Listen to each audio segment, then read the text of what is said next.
मुंबईला जाणार बार्शी तालुक्यातून 2,000 पेक्षा जास्त गाड्या. बार्शी तालुक्यातील मराठा समाज सातत्यानं मराठा समाजाला आरक्षण मिळावं या मागणीसाठी आग्रही राहिला आहे. मराठा समाज ज्यावेळी जे आंदोलन झाली त्या आंदोलनामध्ये मोठ्या संख्येने सहभागी झाला आहे. त्याच पद्धतीनं आंदोलन करून समाजाची मागणी बार्शी तालुक्यातील मराठ्यांनी लावून धरली आहे. मागील वर्षी जानेवारीमध्ये संघर्ष योद्धा मनोज जरांगे पाटील यांनी मुंबईमध्ये आंदोलन केलं. त्यावेळी देखील बार्शी तालुक्यातील मराठा समाज बहुसंख्येने सहभागी होता.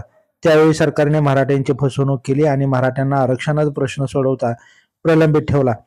याचा राग मराठ्यांना आज देखील आहे. म्हणून मागील 1 महिन्यापासून बार्शी तालुक्यातील जवळपास 85 ते 90 गावांमध्ये चावडी बैठका घेऊन मराठा समाजाला मोठ्या संख्येनं मुंबईकडे जाण्याचं महत्त्व सांगितल्यामुळे बार्शी तालुक्यातून जवळपास 2,000 पेक्षा जास्त गाड्या मुंबईला संघर्ष योद्धा मनोज जरांगे पाटील यांच्या आंदोलनामध्ये सहभागी होण्यासाठी जाणार आहे, अशी माहिती आनंद काशीद यांनी दिली. बार्शी तालुक्यातील चावडी बैठकींना उत्स्फूर्त प्रतिसाद मिळत आहे.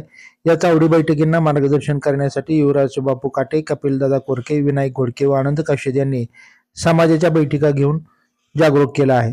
ताजे अपडेट जाणून घेण्यासाठी लाईव्ह महाराष्ट्र झोन न्यूजच्या यूट्यूब चॅनलला सबस्क्राईब करा. तसेच बेल आयकॉनवरती क्लिक करा.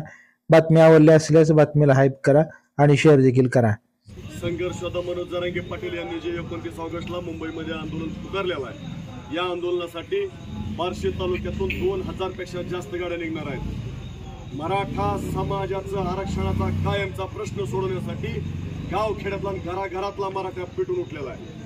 कोणत्याही परिस्थितीमध्ये मुंबईमधून मराठा समाज आरक्षण घेतल्याशिवाय परत फिरणार नाही ही भीष्म प्रतिज्ञा करून मराठा समाज घराच्या बाहेर पडतोय. याची नोंद सरकारने घ्यावी. लक्षात ठेवा, कोणत्याही परिस्थितीत मराठा आरक्षण घेतल्याशिवाय मुंबईमधून परत फिरणार नाही आणि या लढ्यामध्ये बार्शी तालुक्यातील मराठा मागे हटणार नाही ही गोष्ट लक्षात घ्यावी. धन्यवाद. जय जिजाऊ, जय शिवराय.